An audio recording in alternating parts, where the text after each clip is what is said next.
Hello guys, welcome to our channel. आज हम class 12th के केमिस्ट्री का chapter number 4 D and F block element का intext question 4.5 करने जा रहे हैं। लेट रीड द क्वेश्चन में हमें क्या बोला है।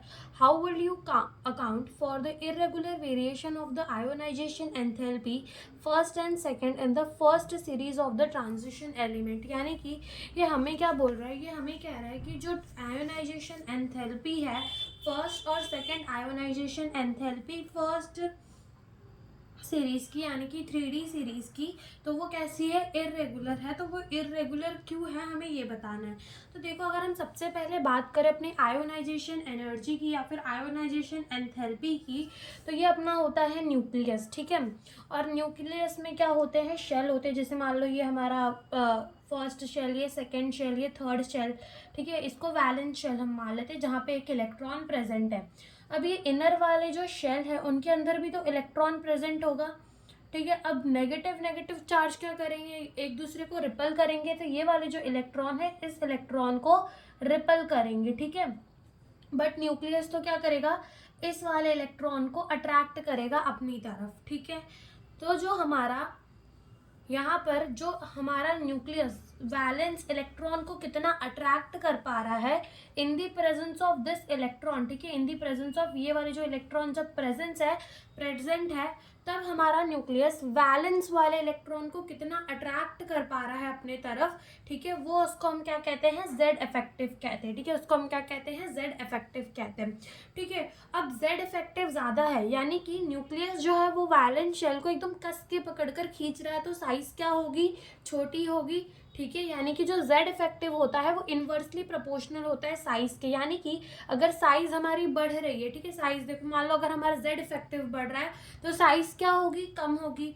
अब मान लो हमारा जेड इफेक्टिव कम हो रहा है, यानी कि इलेक्ट्रॉन और ज्यादा रिपेल कर रहा है, और जेड इफेक्टिव यानी कि जो एक्चुअल अट्रैक्शन है न्यूक्लियस एंड वैलेंस इलेक्ट्रॉन की, जब इनर इलेक्ट्रॉन प्रेजेंट है वो हमारा क्या हो रहा है, कम हो रहा है। तो साइज हमारी क्या होगी, बढ़ेगी। अब देखो, जब हमारा ये जो न्यूक्लियस के पास है, ये जो वैलेंस इलेक्ट्रॉन है वो न्यूक्लियस के पास है, तो हमारा यहाँ से इलेक्ट्रॉन निकालना थोड़ा ज़्यादा मुश्किल हो जाएगा, बिल्कुल मुश्किल हो जाएगा। लेकिन अगर यही वैलेंस इलेक्ट्रॉन न्यूक्लियस से दूर होता तो हमारा इलेक्ट्रॉन निकालना ईजी हो जाता, ठीक है। तो आयोनाइजेशन एनर्जी या फिर आयोनाइजेशन एंथैल्पी क्या होती है, हमें कितनी अमाउंट ऑफ एनर्जी रिक्वायर होगी वैलेंस शेल से इलेक्ट्रॉन को निकालने के लिए जब वो अपने गैशियस फेज में होता है। यानी कि the amount of energy required to remove an electron from the isolated gaseous atom, उसको हम क्या कहते हैं, आयोनाइजेशन एंथैल्पी कहते हैं, ठीक है। अब ये जो आयोनाइजेशन एंथैल्पी होती है ना, वो डायरेक्टली प्रोपोर्शनल होती है हमारे जेड इफेक्टिव के, यानी कि कितना न्यूक्लियस जो है वो वैलेंस इलेक्ट्रॉन को खींच पा रहा है, और वो इन्वर्सली प्रोपोर्शनल होती है साइज के, यानी कि साइज जितनी बड़ी आयोनाइजेशन एंथैल्पी उतनी कम, ठीक है। और साइज छोटी होगी तो न्यूक्लियस के पास होगा वैलेंस इलेक्ट्रॉन, तो आयन इलेक्ट्रॉन निकलना क्या हो जाएगा, मुश्किल हो जाएगा, ठीक है। अब मान लो हमारे पास क्या है, हमारा है एक इलेक्ट्रॉनिक कन्फिगरेशन जो कि कैसा है, स्टेबल है। कैसा है, स्टेबल है। अब क्या वो अपना इलेक्ट्रॉन निकालना चाहेगा, बिकॉज वो तो स्टेबल है, ठीक है। वो अपना इलेक्ट्रॉन निकलना चाहेगा, नहीं निकालना चाहेगा। तो यहाँ पर ऐसे में जो आयोनाइजेशन एंथैल्पी होगी, हमने इसका इलेक्ट्रॉन निकाला, और ऐसे में जो आयोनाइजेशन एंथैल्पी होगी वो बहुत ज़्यादा हाई होगी। और मान लो कोई जो है हमारा अनस्टेबल है, ठीक है, अनस्टेबल है, यानी कि वो एक इलेक्ट्रॉन देगा तो वो स्टेबल बन जाएगा, ऐसा मान लो।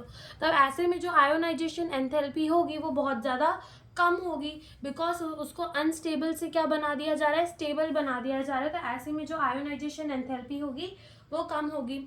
यहाँ पर स्टेबल वाले में एक एग्जांपल लेते हैं। जैसे मान लो कि 3D5 कन्फिगरेशन है, यानी कि हाफ फिल्ड इसके पास कन्फिगरेशन है जो कि स्टेबल होती है। अब ऐसे में क्या ये वाला इलेक्ट्रॉन निकालने देगा, नहीं देगा। लेकिन हमें निकालना है, हमें हायर एनर्जी, ज़्यादा एंथैल्पी, ज़्यादा एनर्जी देनी पड़ेगी। तो यहाँ पर जो आयोनाइजेशन एंथैल्पी है वो ज़्यादा हो जाएगी। अब जैसे कि मान लो कोई है 3D6, ठीक है। अब यहाँ से एक इलेक्ट्रॉन निकलने के बाद वो क्या बन जा रहा है, स्टेबल बन जा रहा है, 3D5 में चला जा रहा है, तो ये इजीली इलेक्ट्रॉन निकालने देगा। तो ऐसे में जो है आयोनाइजेशन एंथैल्पी कम होगी, ठीक है।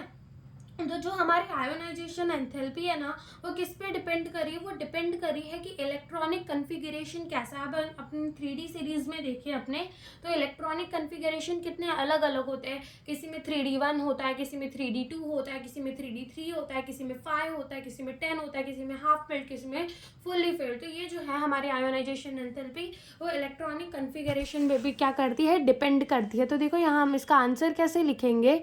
हम इसका आंसर लिखेंगे, the irregular trend in variation of the ionization enthalpies in the first series of the transition element is because of the following reason. Electron are removed from the different type of electronic configuration which have the different stability before and after removal, such as D0, D5, D10 configuration are more stable with respect to the another configuration। यानी कि अगर D0 है तो ये भी stable है, D5 है तो ये भी स्टेबल है, और D10 है तो ये भी जो कन्फिगरेशन वो स्टेबल है। तो ऐसे सब में आयोनाइजेशन एंथैल्पी बहुत ज़्यादा हो जाएगी, और अदर है जो हाफ फिल्ड है या फिर वो अनस्टेबल है, एक इलेक्ट्रॉन देखिए स्टेबल हो जाएंगे, तो ऐसे में जो आयोनाइजेशन एंथैल्पी है वो कम होगी। तो हमसे यही इस क्वेश्चन में पूछा था। Thank you for watching the video.